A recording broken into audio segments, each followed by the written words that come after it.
L'hôpital de campagne du Parc des Expositions de Madrid vient de libérer ses derniers patients. L'une d'eux est Patrocinio González Dorado, 73 ans, entré début avril. La fermeture de l'hôpital temporaire géant est une étape positive. C'est aussi l'occasion de réfléchir sur le travail exceptionnel entrepris par des professionnels de la santé qui ont risqué leur vie pour les autres. Cette expérience a été unique pour de nombreux agents de santé. Nous avons pris soin de nombreux patients qui avaient vraiment besoin d'aide. Ils étaient seuls et souvent terrifiés.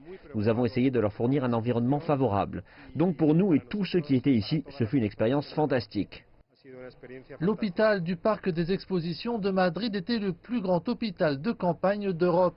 Il a ouvert ses portes il y a un peu plus de 5 semaines et au plus fort de la crise, on a pu y soigner 6000 patients. Les restrictions relatives au confinement peuvent être assouplies, mais ici, le personnel sait que le combat doit se poursuivre. Nous ne pouvons pas nous arrêter ici. Nous devons continuer à travailler afin que cela ne se reproduise plus. Et si ça arrive, alors nous aurons beaucoup appris de cette expérience. On ne peut alors qu'être très positif sur ce point.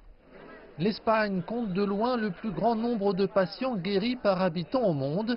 Une belle réussite en dépit de la tristesse du nombre élevé de morts qui est d'environ 25 000. Espérons que cela marquera un tournant. Le gouvernement conservera l'équipement sur place en cas de deuxième vague d'infection.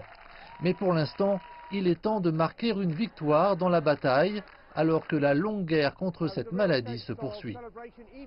Il y a un vrai sens de la fête au sein du personnel de santé de l'hôpital du Parc des Expositions de Madrid, alors que cet hôpital de campagne mis en place au plus fort de l'épidémie ferme ses portes.